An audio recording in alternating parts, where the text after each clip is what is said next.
excited because I'm going to introduce our next keynote speaker. She is. We opened up this program with a woman in the personal development space, Forbes Riley, and we had a conversation about how there's only, really, if you think about it, there's not as many as men, especially historically speaking.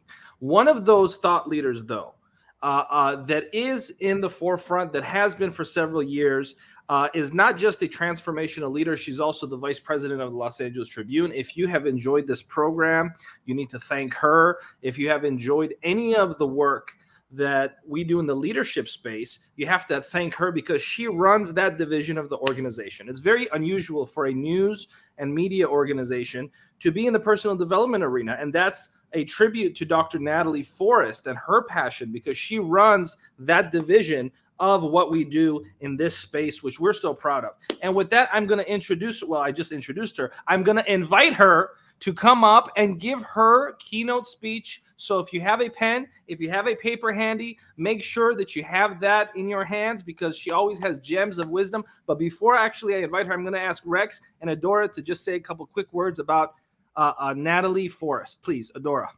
Yes, I love powerful, dynamic women who still have just this feminine, loving essence. And I love all different types of women. I also have a friend we'll see later has a motherboard tattoo on her neck. Like, I just love boss women. And Natalie is definitely leading the field of transformation, both behind the scenes and out front. So I'm super excited to hear from her now. Rex, a couple words about Dr. Forrest, please. There are more women in the world than there are men, and yet men occupy more positions sometimes of power, influence than women do. And Dr. Natalie is one of those people who is right where she deserves to be. She's at the forefront and the cutting edge of everything.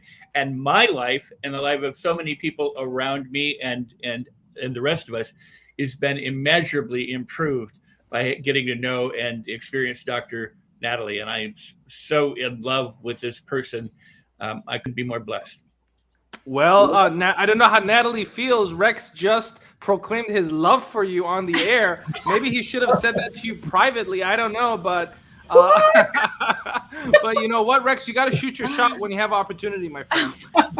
So let's go ahead and step back and give the full floor to Dr. Natalie Forrest, who's going to present her keynote for today's program. Dr. Forrest, please. Well, thank you so much. And I must say that my win right now is completely confused. And what I mean by that is very simple. We've talked a lot about winning and the new psychology of winning. And I've been thinking and wrecking my brain about, well, what does winning mean to me? Because in my world, I use the word to gain.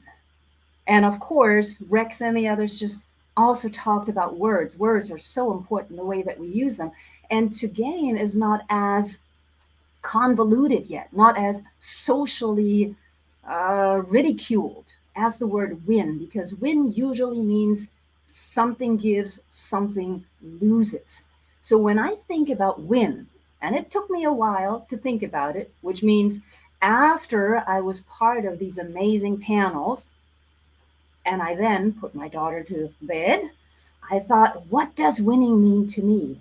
And I realized what it is it means I am welcoming an internal nexus. In other words, I'm welcoming an internal union. Therefore, it doesn't matter what anybody else does because I'm defining myself through me. And how do we get there? Well, we've heard amazing testimonials already today, all day long, on how we get there. It is by you knowing yourself. How do you know yourself? Well, you retrace the steps to where you came from. In other words, you figure out, when were you happy? When were you completely peaceful on the inside? And yes, the first step that you take is you actually have to look back at when you were a child. I always love to talk about children because they're the ones who jump up and down and think they're Superman, they're Superwoman, nothing can hit them, nothing can hurt them. until society comes in. So in that process of us reconnecting with ourselves, what we really, really have to do is we have to gain old wisdom back. And whether we use frequencies, whether we use energies, it doesn't really matter. What the goal is when we are welcoming an internal union is, first of all, we have to detox all of those hidden patterns in our heads, the ones that keep us stuck where we are right now, that keep us not knowing who we truly are, that keep us in a comparative mode. That's not what we want, because we're all unique. I walked around earlier this week and I kept looking at the leaves that fall during this fall or summer, end of summer season. And I actually took some photos of them, because what I've noticed is that when you look at the leaves, not just the way that they're falling, because I wrote a blog about that, but when they're on the ground, you can still distinguish them from each other. On the one hand, you're saying they're all leaves, but when you really look, they're all different. The only time that they're not different and when you can't tell them apart anymore is when the rain has hit them and when people have stepped all over them. So I just want you not to allow anybody else to step all over you, because you're needed just the way that you are. You're needed with your gifts and talents. Therefore, you need to gain access to that inner core of yourself. And you need to detox, as I said, all the other stuff that has been put on you. Whether Moss was earlier talking about the roles. We all have certain roles. And I used to love talking to my clients about, well, who are you? And the answers that I get are, I'm a mom, I'm a teacher, I'm a speaker. Well, that's all fantastic, but no, that's not who you are. That is something that you do. We need to step away from identifying with what we do as who we are. They're two different things. Doing is one thing. Being is the other thing. And being is what we want to re-achieve, what we want to regain. Because if we're not being, then, as some of the legends said earlier, you can't be the present that you are. You can only be the present that you are if you're present, and that means that you're being instead of doing. And so when we're looking at welcoming internal nexus, welcoming internal union, we work on ourselves. We get back to regaining calm, because we used to have it. Regaining clarity, because we used to have it. And thereby we're regaining confidence, because we used to have it when we were kids. Once we regain all of that, that's when we can realize that there's so much more to life. And that's partially what I was asking earlier in some of the panels. There's so much more to life, but sometimes we're so stuck, we're so engaged in doing that we don't recognize our own potential. We don't recognize how amazing we are. And so getting rid of all of that stuff and going back on the inside to reconnect. And reconnection doesn't just mean you reconnect with yourself. It also means spiritually, with your values, figuring out what do you need, what do you want now? Not later, but now. We need to make time for that moment. Now, of course, we're all about giving you hands-down advice, action steps. So let's do that. Action steps. First, make time for yourself every single day. I believe it was Dennis earlier who said, and I just can't help myself. I got to bring it back up. Man cannot multitask. Yeah, sorry, I agree. Not sorry. That's why I mentioned when I started out that, in between being here, I also made dinner in between, and I did some other things.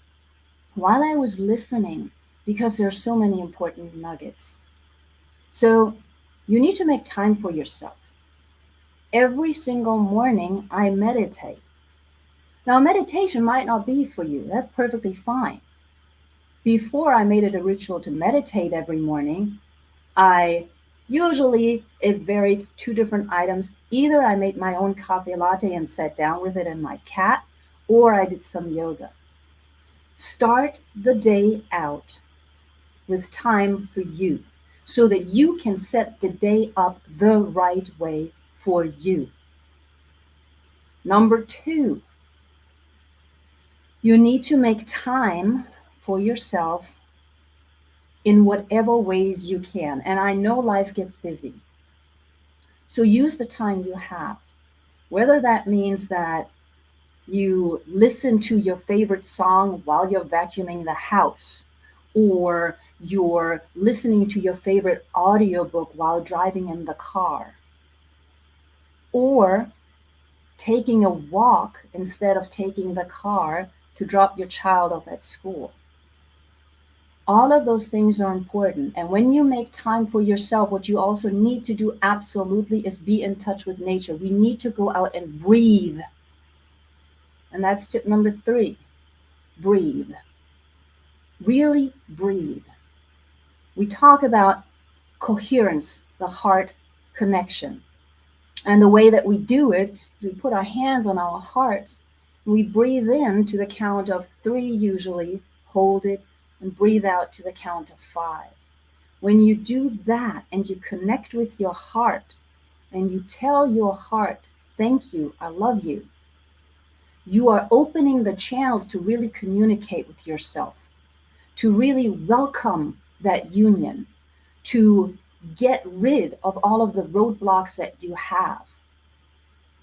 And that's what I enjoy doing. So I welcome the internal nexus with me, and I love helping others get there as well. So one of the things that attracted me to this, other than, of course, the amazing Adora and Moe, and all of the wonderful legends that I was so privy to today, listen to and interact with, is that Dennis, when I first met him, he was on a program that Moe and I do for the Los Angeles Tribune. We interviewed him on a book that he wrote with his daughters, actually. And that was, of course, the psychology of winning for women. And one of the things stuck in my head, I had forgotten it honestly for a while I was creating my own programs to work with women at a crossroads. But what he says in there, he says, women who win in life accept themselves as they are, changing, growing, imperfect, and in the process of becoming all their potential allows them to be. And I love that, because that's what we're talking about. That's what Forbes Riley talked about earlier. That is what we're all talking about here. It doesn't matter whether you're male, female, or whatever you choose to be, but we all have an internal potential. And the only limitation is if we turn off the connection to our internal instincts and our internal amazing self. So when you think about winning, don't think about winning in those polarities. Polarities just follow that old historical rule of divide and conquer. I'm a historian by trade. We don't want to divide and conquer. You don't want to divide and conquer yourself. You don't want to divide and conquer others. You want to bring people together, because when you grow, others grow. When others grow and you're open-minded, you grow. We're all interconnected. We can talk about frequencies, we can talk about energies, whatever you want to call it. There's plenty of scientific and non-scientific evidence, which I call energies, on how we are all connected. How I know to call a friend, how a friend knows to call me, even if we haven't talked.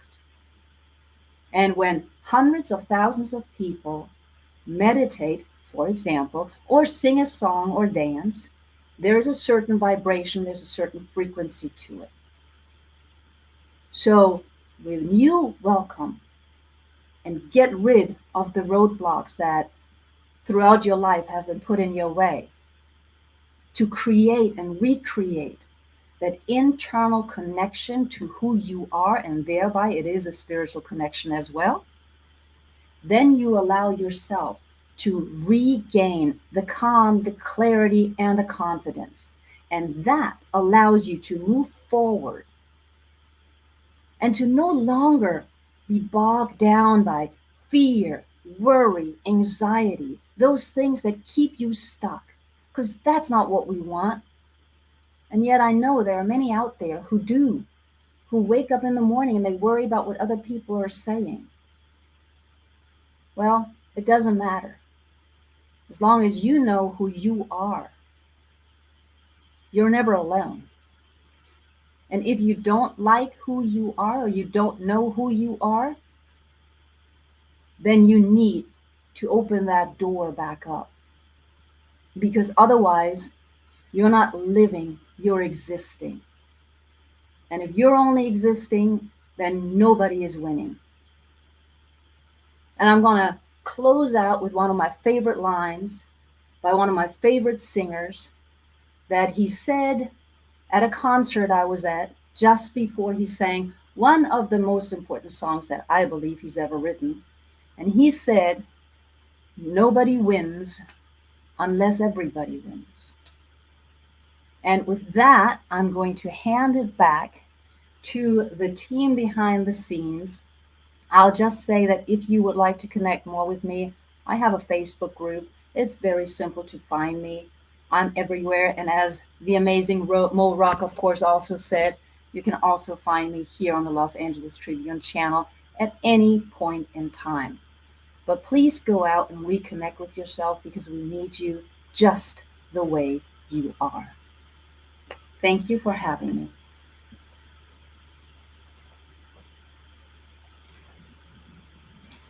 Thank you for that, Dr. Natalie Forrest. Although I will say that Napoleon Bonaparte would have strongly disagreed with everything you had to say. I agreed with most of it. He was French. I'm German. He's French. That's right. And let's bring back in Rex Sykes, because we are now going to. I appreciate you, Dr. Natalie Forrest, for that.